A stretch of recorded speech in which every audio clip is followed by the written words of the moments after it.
good, everybody? What is good? I know what's good is that we are on later. That's right. Much later. I That's would right. probably say it about an hour and a half later. No, we usually are probably wrapping up now. Yeah, yeah. About 8 o'clock is when we jump on, and tonight, well, we had some things come in our way, so we're here now, and so we're happy to be with everybody who's watching us in the late hour. Yes, and even the folk that also catches the replay. So, you know, Facts. we appreciate y'all um always tuning in and supporting and all the good things. We're just so happy to be in this space. We hope that you all have had a great week. For the most part, I would say that our week was fairly chill Mm-hmm. for Mm-hmm. the most part. Um, for the most part, it was pretty chill. Yeah. Um, Yeah. Shout out to I am the man. okay, All the way from the Atlanta. ATL is in the Okay, building. Yo, what we is got this the the horns A? back. Is this the A? That's what they do for the A. I I don't know. guess, I don't yeah, know. I that's don't how you know. make an A. I know, but I'm yeah, it's I don't okay. know. Yeah. Never mind. It's late. It's late. It's God super. knows what is going to be coming out of my mouth to in this late hour. I know. Only God knows. Only God knows, but we're here in the place. How was your week, Jamie Calasar? My week was good. For the most part, we had the usual ups and downs, ebbs and flows. But I'm happy to be here. I'm happy to be alive, and I'm happy to be with you. How was your week? My week was great. I had a great week. That's why I'm gonna stick to it. Okay. That's my story, and I'm sticking to it. All I right. had a good week. I, f- I, I feel like playing some Forrest Frank. I'm about to have a good Good day. day, good Mm, day in every mm. single way. Okay. Yep. Sun is shining down on me. Birds are Okay. singing Jamie praise. singing. I'm about to have a Good good day. day. Yeah. Yeah, shout out to Forrest Frank. Okay. We don't Shout out know to him, but him. shout out to him for making music. Yes, that's real good music. It's funny that song I used to play every single day for an entire school year last year for the girls every single time. As we talk about kids, this episode we're specifically focusing on children, talking about parenting styles and children. Mhm. Um, I specifically chose that song because I remember Amber was having a rough usually mornings are not the best for her for the most part. She's a lot better this school year, but last school year mornings were rough. And so I would always put that song on as a reminder for her, like, we're about to have a good day, the sun is shining down on me, birds are singing praise, it's a good day. It's a And good day. so that worked. And Hmm. so now we all know the song by heart because we played it every single day for an entire school year. But it is what it is. How was y'all's week? I know that we have about 6 on Facebook in Oh, total. How cool. many I on don't know how you many just on. go here? Oh, We have about 10 people in total watching. Um, Interested to know how y'all's week were. Um, I think there's just so much happening in our world today. And I think what's on my mind most is voting. Like voting is what's on my mind. make sure you're registered. Particularly too if you're in red states like Texas, Hmm. and I think Georgia is Hmm. trying to do the same thing too, where they're purging the voter registration list. So they're trying to say that, like, say for example, if you haven't voted in the last two elections, whatever that may be, they are cleaning your name off of the voter registration list. So you might Crazy. show up to vote. You might just decide to say, "Hey, I want to vote this year." You might show up to vote and you're not registered, or Hmm. your signature. Sometimes people change their signature. If your signature doesn't match, then they'll try to be like, oh, you can't vote. So it's all, part of the tactics to try to keep things the way they are. Hmm. You do stuff like that. I think sometimes it can trigger some people to be like, you know what, I'm not even going to try. I'm not even going to go vote. So um practice your democracy and please register and go out to vote. I think Carlene and I, we got some things coming up, possibly, as we get closer to election day, that we're gonna do together about our vote, our voice, Yes. and making sure that it matters. Yes. Yes. Yes. That's what's on my brain, honestly. This climate that we're in. Whew, I feel like this is another, what year was that? Uh, uh, 2000. Barack Obama. That was 2008. Yeah. Well, was it 2008? I don't Yeah, remember. yeah. Barack was 2008. So 2008 and 2012. yeah. So I think it's giving those vibes for sure. Making sure that we don't miss the mark So Right. that's the prayer and that's the hope. What? Yo, Camilla's fun. I just got it. I just realized what she said. Camilla, What's going on? it's good to see you in the chats, girl. It's been a minute. Look at my hat. We're so okay. Look at my hat. All I right. would if Today the he's camera could texting show New you all York. the other hats behind me. I'm always repping Today he's to Texas. the death of me. Okay, to the death. But yeah, so that's on our brain right now. That's on my brain. Is anything on your brain? No. Okay. Okay. All right. That's fair and honest. That's fair and honest. But yeah. So I guess we can get right into our discussion for tonight. As we, like one of the things on this platform that Jamie and I both want to do is not only have topics that are taboo or pointing out things in our society, our church, relationships, and all those things. I think it's important for us to be able to always show up as our authentic selves. And one of the things that we are passionate, I'm a bit more passionate about it because I'm a teacher, I'm an educator. So, but for the most part, we are both very much passionate about our children and passionate about raising them and ensuring that they have exactly what they need to be adults that can successfully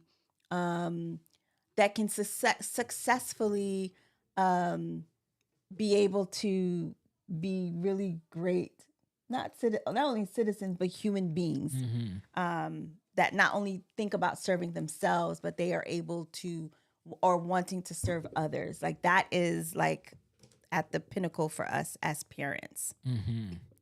So as I keep transitioning in, I'm going to let you talk for a little bit and then just talk about all the things. Yeah, I just want to shout out Okay. Sister Alexander.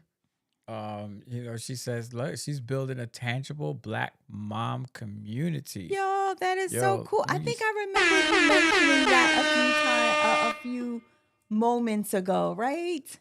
I think I remember you. Yo, how's it going first? How is that community? How is it being built? How is it built, working, basically? Essentially, that's what I want to ask. How is it going? Because I think it's important what you are doing.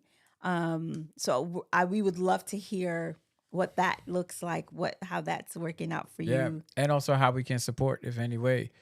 Shout out to the Jacksons, Sister Jackson and Brother Jackson.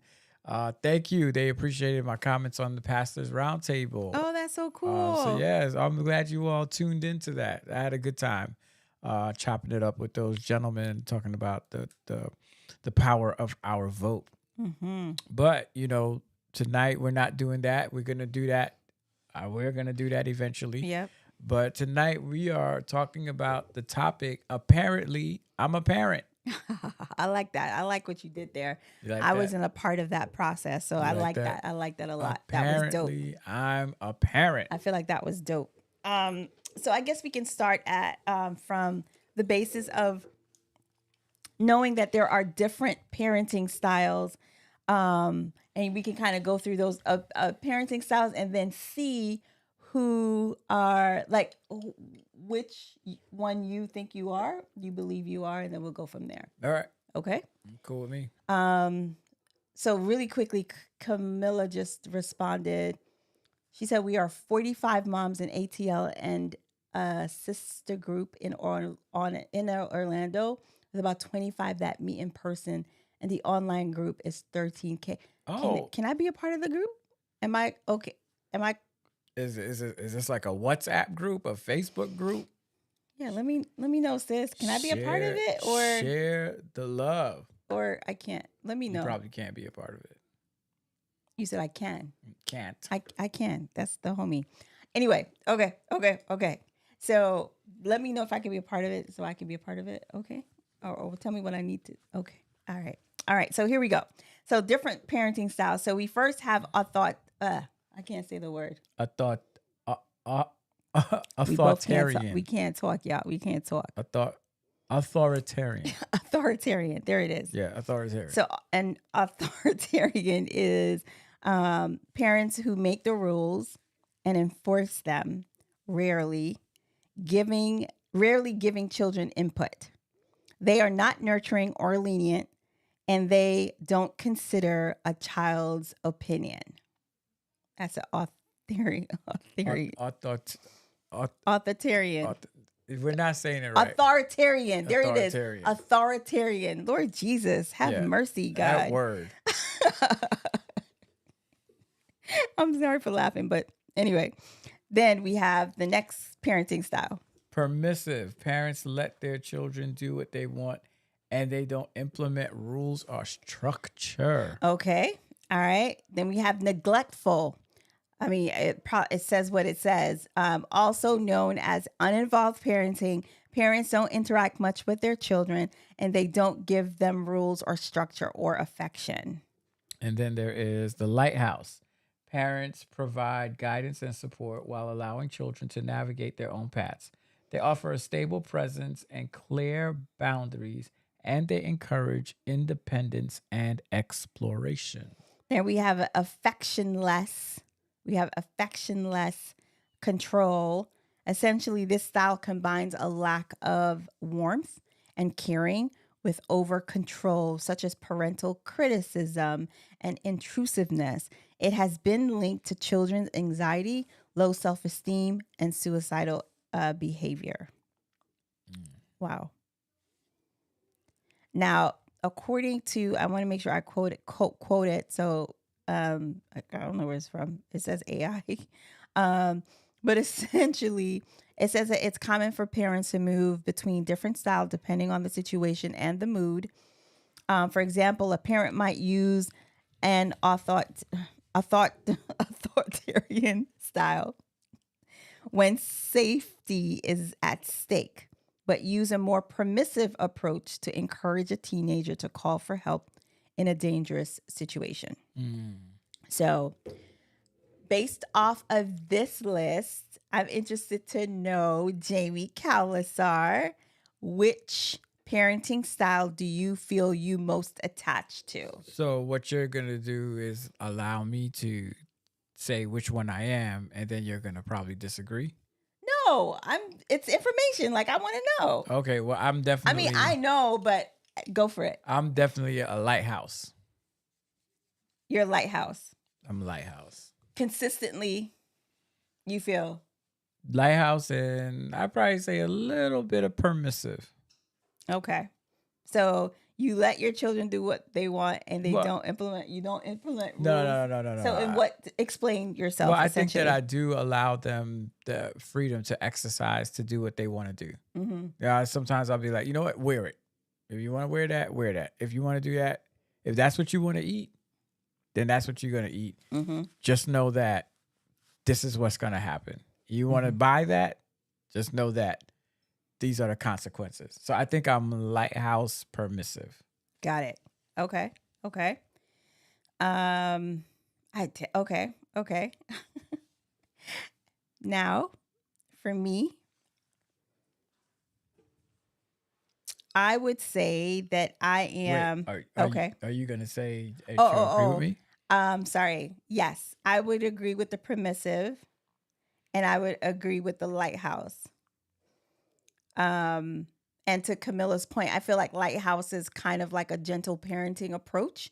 That would probably be like the new term, gentle parenting, where it kind of identifies or shadows this kind of parenting style where the the the parent essentially allows the child to express and gives room for them to be safe, feel safe, and they don't approach it from a very authoritative.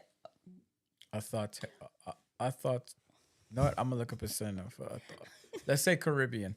Caribbean. Oh my gosh, not Caribbean. I can't. We can't talk tonight. I can't say that word authoritative. There it is. Authoritarian. Ugh, I can't say it. Oh my gosh, this is crazy. Anyway, Let's say autocratic, dictatorial, okay, that's okay. autocratic, draconian. Okay. The Okay. Oppressive. They have oppressive. Tyrannical, oppressive. So, so yeah, I don't remember what I was saying, but essentially it's opposite the oppressive, repressive kind of parenting, which is also termed as Caribbean parenting.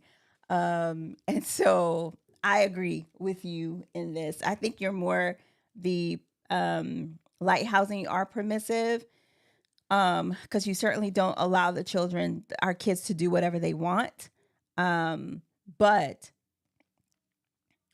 yeah, you don't allow the kids to do whatever they want. There's structure, there's a level of control that you have generally with the girls. So yes, I agree. I think I'm a blend of authoritarian and lighthouse. Let me see those definitions again. Excuse me.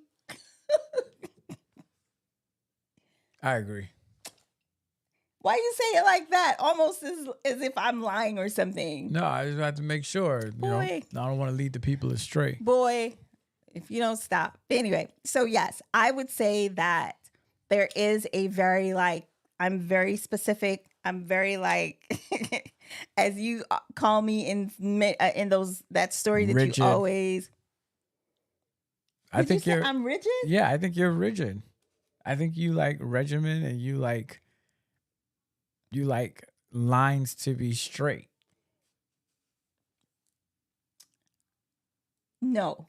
Not all the time. This would be, a good follow-up episode would be you to have our kids. You always say to have a follow-up episode. But I feel like I love order. I like order. I like when things are in order and things go a certain way. Like I don't like the element of surprise in terms of expectations for our girls.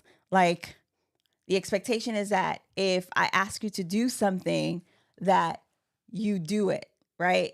Or if you don't do it in that time, I give you space. I give you an opportunity to say, hey, mommy, I didn't get to do this because, or I want to do this before I do that, right? I give that kind of opportunity or whatever option for them to explain it. It's not like how I grew up where it was just like, do as I say and that's it, right? Mm-hmm. I think I'm a new age authoritarian where I'm not strict to the point where I make them feel as though, or like I don't consider their opinion or how they feel or what it is that they think. Like I truly try my best to create an environment where they always they always know that they're loved. They always know that they're safe, that it's a safe space, safe place here that we've created for them. And that, essentially it just once done respectfully, that they can be able to express themselves. They can be able to express themselves. Yeah. I mean, I think but I don't think I'm rigid. Like I feel like authoritarian is like extremely rigid, Okay. All whereas right. like All they're right. soldiers. Like I need all of them to line up, almost like the Von Trapp family from Sound of Music. I don't. That's not me, but You brought the Sound of Music in this. that's my favorite movie. All right. No, all right. I'll take it back. I won't say that you're rigid, but You I over do here think that trying you to. are very like straight line. And I think I think you've gotten better with sometimes going outside and allowing the girls to do more than what they could have been doing before. You were Hmm. very much so helicopter Oh, mom. I'm a recovering helicopter mom Right. where if my kids are out of my sight, essentially they're not safe, Right. right? That was what I thought. That's how I felt, and that's how it should be. Like my kids are not like Mother hen. we not trying to play games with these kids, Yeah. right? Mother hen. Yes, very much mother hen. And I think a lot sometimes I feel that I helicoptered because I it was fear driven, right? Where I was afraid that something would happen to them that is beyond that something that would happen to them. And once I'm in their presence or in their space, that means that they're safe or as safe as I can possibly, um, as safe as they can possibly be. Once they're out of sight, I always felt like they're not safe or they're not as safe as they would be with me or you. Okay. All right. So put a pin in that. Okay. And you have a question. This question came up. Do you think that the authoritarian parenting comes from being a teacher, or is that a personality trait? I think it's both for me. I think Mm. as a teacher, um, I remember in while I was studying to be a early childhood educator, I visited a few daycares, centers, preschool centers, and when there were a certain demographic in the space, there was more Caribbean. There was this very authoritarian kind of thing where it's like, sit down and shut up. Don't say nothing unless you are spoken to, like very rigid, very strict, right? Um, and for some reason, I thought that that was the norm because that's what I saw. Not until I student taught at this very, very white preschool. It was culturally diverse, but there were more white people and there were white children, but there were also more white educators.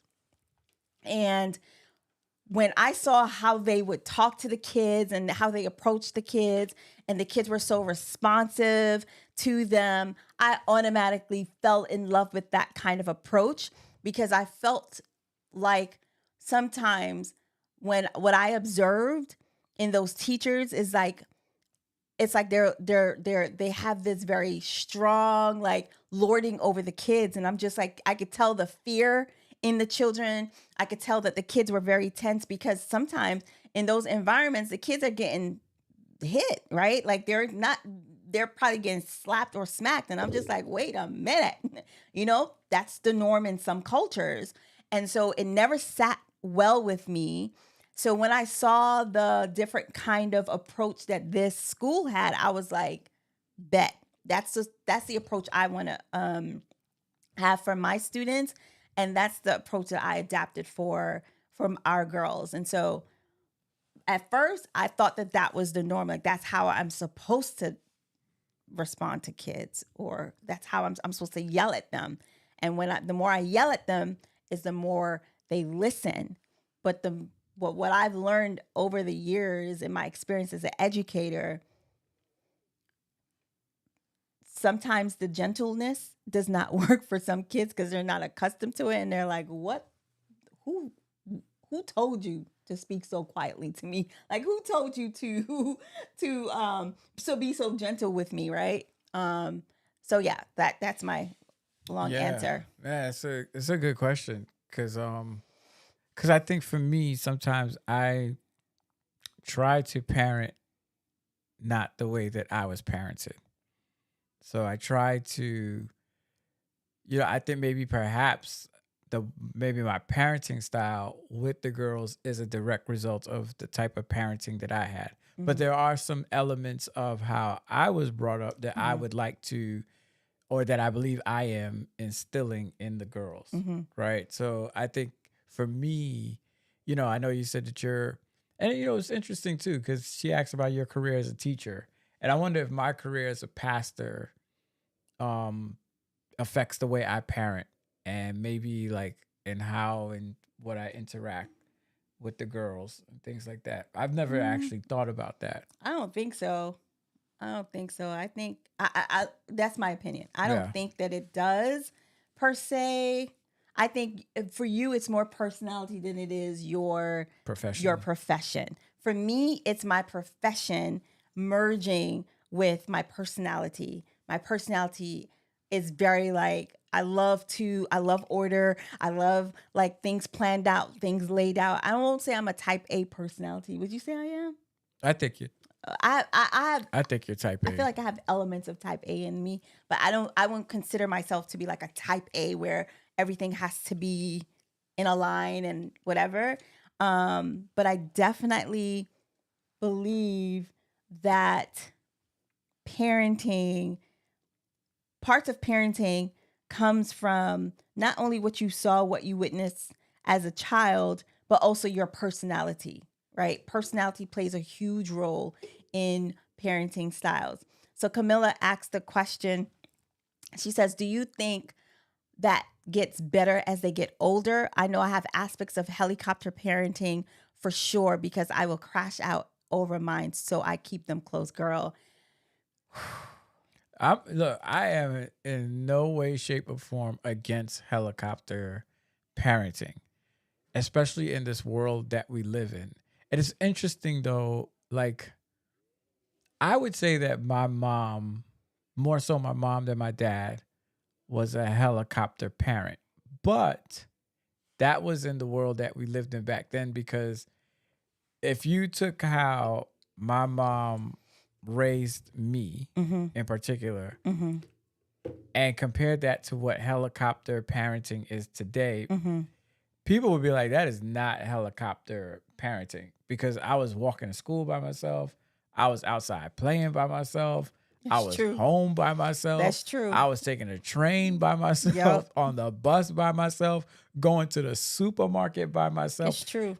99% of the things that I did from, as an adolescent growing up in Brooklyn, New York, I would never ever have our daughters do that. Right. Going on the train, the subway, riding the train and the subway. Going to the store by themselves. Like Yeah. we don't even let With them money, with money, right? Like with not cards, yeah, but money. with paying a mortgage or paying with a whole bunch of Yep. cash. Yep. That was me. My mom would give me like a wad of cash to go pay the mortgage. And I mean, a wad of cash to go and pay the mortgage. And I had to keep that money, all that money on me for the entire day in high school and navigating that, right? Being Yeah. mad scared because if I lose this, like, Right. But if you asked me back then, I would be like, yo, my mom's just a helicopter mom. yeah, I think there are levels to helicoptering. I feel like there are levels, honestly. So, helicopter mom, again, I'm a recovering helicopter mom. I think it's because, again, it's the fear that something's going to happen to my girls that I could have, avoided, right? And so, I think I read a book. What is it called? Oh my gosh, it's called. Dang, I don't remember the name of this book. But essentially, she had a chapter. I'm going to look on my audiobooks and see.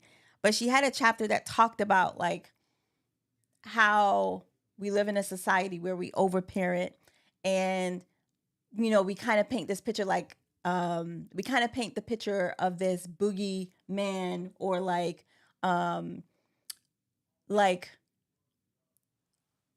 it is less safe.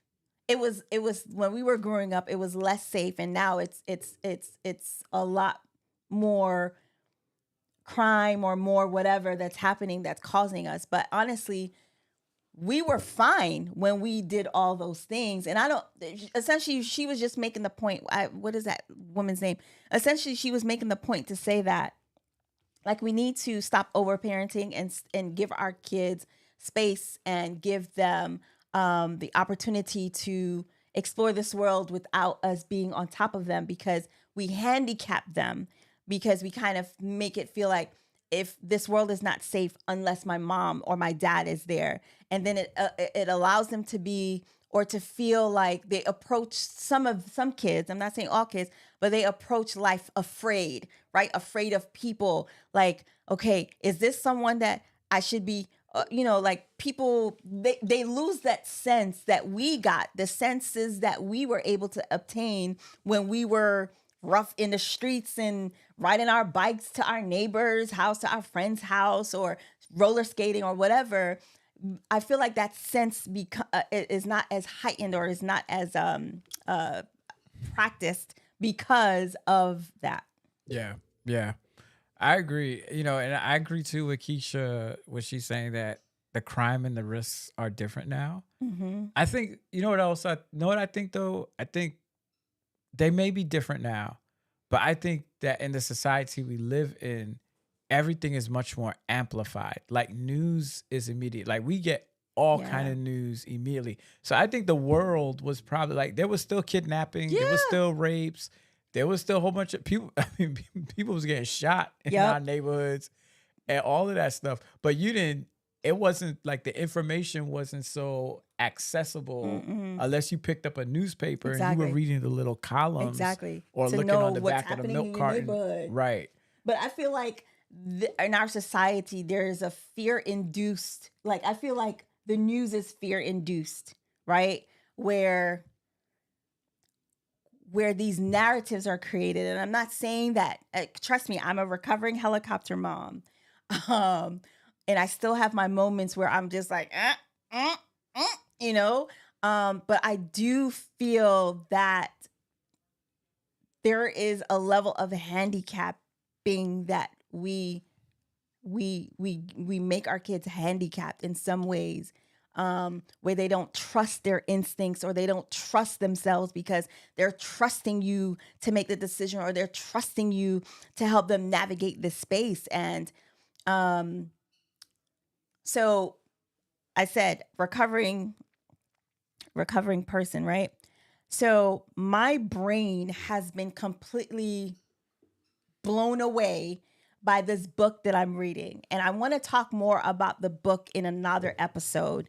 And I would love for other parents to be able to read this book, and for us to kind of join in a conversation about this book. This book has literally changed how I parent. Like, I parent differently because of this book, because of what it is that she has expressed. So because of this book, okay, let me pause for a little bit. Jaime, our parenting styles are different, right? Jaime is more the let them go. Just go. For the most part, right? And when I say for it to just go, like, he perceives already, like, it's not an environment that they can be not safe in, or like, he assesses all those things. So he'll say quickly, readily, is on the tip of his tongue, when he's vetted all the things, he's like, let's just let them go. And I'm like, I don't let them go. They can't go. So his parenting style is a lot more, I don't know, what would you say? No, I won't say free, carefree. Just, I think for me, it's a lot more, I have a lot of trust in our daughters. That part. Say that again. I have a lot of trust in our daughters that they will conduct themselves in a manner that, laissez-faire, that they will conduct themselves in a manner that will be respectful to themselves and to others, right? Mm-hmm. So like I trust them because of what we have done in the home and what we've seen in our house and Mm-hmm. when we're with them, Mm-hmm. that I don't see them getting out of character. You know, they're kids, so Right. but I don't see them going to the deep end. And I want them to know also that we have a level of trust for them. Like I want to give Mm-hmm. them, I want them to not to earn our trust, but to value our trust. Right? To value it, to say, like, look, we trust you and we expect you, we have expectations. Mm-hmm. Now, you know, there's some things I'm just like, I'm not feeling that. But Mm-hmm. yeah, I think that's how I think. That's Yes. how I operate. Yes. I'd say you're open. You were a lot more open than I was. I was very much like, I'm not letting my kids out of my sight. My sight. I don't care. I don't care who. Like, hold them close. Hold them close because I don't want anything to happen to my babies. But Jamie is like, no, like let them practice trusting themselves, right? And so now something a lot of times in our house, like we'll say, they're like, can I do such and such? Or what do you think about such and such? And they always know, like if I were to bring them in here right now, they'll say, I'll ask, you know, if I were to ask them, like, what does mommy always say when you're trying to make a decision? I always say, I trust you. Of course, this is like stuff like, what should I wear? Or do you think I should do this or that? I trust you. I trust your ability to kind of make sense of the world that you're living in. And I'm trusting that you're going to make the best decision for you. Will it be perfect? Will it be the right one? Probably not. But we're trying to equip them with the tools to help them to learn how to navigate decisions and being able to trust themselves. Again, bringing that intuition, right? Practicing that intuitive thing that I mean, I've run into adults where completely like in a fog as it relates to like making decisions. It's anxiety driven and stuff like that. So I think it's super beneficial to have a parent that's kind of like super protective, helicopter, authoritarian, permissive, a bit permissive. I was gonna say that for sure. Yeah. So it's like, you know, We they truly balance each mean, other. they truly, you know, like when they say that opposites attract, it not only attract as it relates to personality and stuff, but it also relates to how you parent, how you approach certain situations. Because if it were not for Jamie, these kids would be locked up in this house. Like I won't be able to go anywhere or do anything because I just want my kids with me. Oh my gosh, there's just so much. Because I just thought about the fact that we did not travel for a very long time without the kids because of me, because I had a fear of something happening to me or Jamie without the kids being there or vice versa. So yeah, girl, everyone pray for me. Right. There were some comments. I Okay. thought I thought this comment was funny. OMG, living in the Hey, struggle right Keisha. now.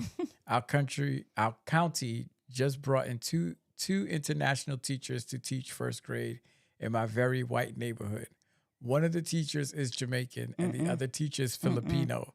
Let's just say it's not going well. The I'm sorry. teachers really need to hear your story. I just think that's a funny. Keisha is real. It's real. Yeah. And that's an awful pairing, right? Like they didn't read the room. Like they didn't read the fact that this is not a good fit at all. Because I'm sure them kids are like, first, what are you saying to me right now? Like, what are you trying? Are you wanting me to sit at my desk with my hands folded? Right. Like, what's happening? That is, yikes. Oh man. But that's awful. Yeah. Keisha, once again, yes, but we have to protect our kids because if our kids mess up, it's no longer private, it's public. And I think that's true too, right? Like social media has changed our world, right? Like, and not only is it public, it's immediate. That, you know, something goes on, they're recording, they are posting, and it's a different world that we're living in right now. Yeah, I agree. I agree that we have to protect them in that way, but also teaching them as we're protecting, like not just protect, but also protect, and while teaching and saying, hey, these are the consequences if you decide to do this, right? So that they too can make the, if you make a decision like that, of course, when they're of age to have social media and all those things, like understand that this has a lasting, right? A lasting effect on you and your future. So I think it's, yes, protect, but also teach for Yeah, and sure. I think also too it's important, like with our different personalities, and maybe if we do like a series on parenting, it's like how do we stay on one accord even when we disagree Mercy.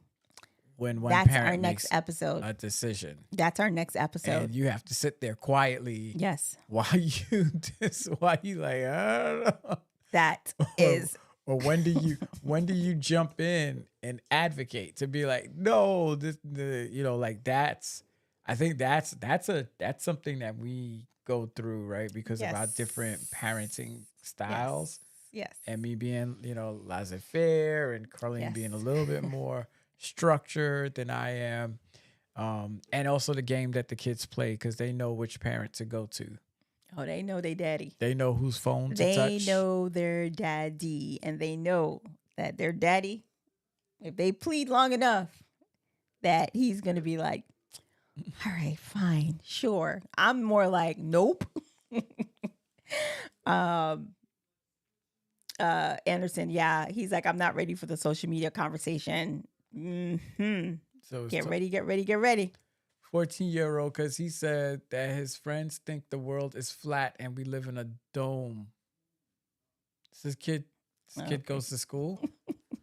Listen, these kids nowadays, they believe everything that's on the internet, right? Like, what?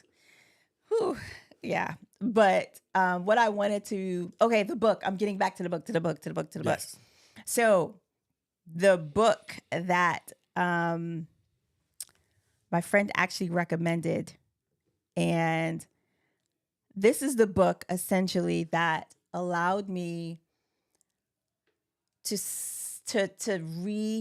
reframe how I parent and restructure things in my brain that I've created. And it gave me so much of a I guess awareness and perspective on this thing called parenting. So the book is called How to Raise an Adult. Wait, hold on. How to Raise an Adult, Break Free of the Overparenting Trap, and Prepare Your Kid for Success. When I tell you that book slapped, I have not finished reading it. I'm still reading it because I had to take it in portions because it's so heavy. And this is by Julie Lythcott Hames or Hames. That is the author of the book. I believe she's a professor either at Princeton or Harvard, one of the those schools. But it's How to Raise an Adult, Break Free of the Overparenting Trap, and Prepare Your Kid for Success. When I read this book, I was very much in a place of fear. I was very much in a place of, I think I was open to it more so because I really want to continue to try my best to do my best as a parent, and understanding that this thing called parenting, we really only have one shot. Like there are so many times I go back and I'm just like, dang, I wish I did this better or did that better. But also realizing that I didn't know what I didn't know what I know. And so the more I learn about how to best show up for our girls, it's not only beneficial to me, but it's so much more beneficial to them. And I believe as a result of reading this book, as well as other books, it has truly helped me to be less judgmental, less where I don't care. It's almost like, I don't care about their feelings. Like and not to say that I never cared about their feelings, but giving them really opportunity and space to let them express themselves and their emotions and their feelings. And so, again, I would love for other people to get this book and to read it so we can kind of talk about it. One of the things that she talked about is how a lot of our children today are overparented, and parents are doing their kids' homework. Parents are literally handicapping their they're doing their kids' college applications, their college writing their applications. essays. They're coming to they're calling the interviewee or interviewer like it's so invasive. A lot of parents now in some schools are trying to put their kids on the path where they're labeled ADHD. Not necessarily they are, but they have more accommodations, right? 504, like if you're an educator, you know that some kids, depending on what they have going on, that they'll have like a 504, basically like a plan or a plan to accommodate your child best in a classroom. And so like you have parents doing this so that the kids can have more time for taking their tests, and they're legit seeking these diagnoses so that their children could get the help. But the kids don't have those they don't have ADHD, but it's just so much. I don't want to give the book away, essentially, but what I would say is it has definitely allowed me to give our kids, Caitlin and Amber, more freedom to, like if they want to go somewhere with their friends without me, that I'm like, oh, okay, all right, okay. Yeah. So yeah, I'll leave that there. Yeah, I think it was something that you said to me before you read that book that always stuck with me. And I think you said to me one time, don't do for kids what they can do for themselves. Yep. Right? Like teach them how to do it. And I think that's always stuck with me because as a parent, they're your child. You want to help them as much as possible. You want to help them be successful. But when does helping handicap them and they're not able to do it themselves? Because you can literally train them to depend on you to do everything. So I've always kept that in my mind. Like, don't do for kids what they can do for themselves. Right? Teach them how to do it. And like, I think my parenting style comes from a place of just kind of remembering me growing up and how I felt in certain situations. Like, I'll never forget how it felt when you couldn't express yourself, or how it felt when you wanted to express yourself in a certain way by dressing or putting on, something like. So I think I kind of parent that way, and I think maybe that's why I'm more laissez-faire, listen, and like go ahead, because I remember like sometimes when I wanted to go somewhere and I couldn't go there because it felt like there was this lack of trust. Like, yo, you think I'm gonna, like, I just want to go have fun, right? Yeah. So, but I think that, we definitely balance each other out. I do feel like sometimes perhaps maybe I overparent. I don't think I overparent. I don't think so either. I do believe that I think that I overcompensate in my parenting. That I go above and beyond what was done for me to do it for my girls, to give them what I didn't have. Right. And, and so some people may look at it as a positive. Some people may look at it as a negative. But I think that's just the way I parented. I think every parents that way too, right? You want to, if you're, I guess, a supportive parent, I don't want to say good parent or bad parent, but if you're a supportive parent, you do want to give your kids a life that was better than the one that you lived. That's why some of us work 2 jobs. That's why some of us have a well-paying job, or some of us don't drive the luxury car, but we take that money and put it into a private school education. Yes. Yes to all those things. There's just so much. So our kids, Camilla, are 13 and just dubbed newly This week. newly 12-year-old. She's 12, so 12 and 13. Um, but I wanted to go talk I wanted to talk about a lot of times it's so true what you said about how you were parented, and it almost like enforces how you parent. So one of the things that I heard someone talking about, but I think you and I have kind of established with this with our girls, like when letting our kids know. I've growing up in the with Caribbean a Caribbean mom, it always felt as though like my mom was a not, I don't say model. It's not model. Because she was an amazing parent. I think what it is, it felt as though that she had parenting down packed, right? Like if she said something, it's evident that she's saying it because she knew like parenting was something like she had down. Versus like today, it feels more or less like there's this thing like, yo, I don't have it all together. Like I don't like being able to just say that verbally, to say, yo, I don't have it all together. Like I don't have all the answers. Like it's okay. I don't know. Like if you ask me a question, I really don't know the answer to that question, opposed to like fubbing and trying to figure out like create something that your kids are looking at you like, yo, I know that you don't know. Just say you don't know. But like one of the things I explained to Caitlin today, I said, hey, you are a child, and just like you are trying to figure out this world, your place in this world, and I'm an adult, so I've kind of journeyed through that process already.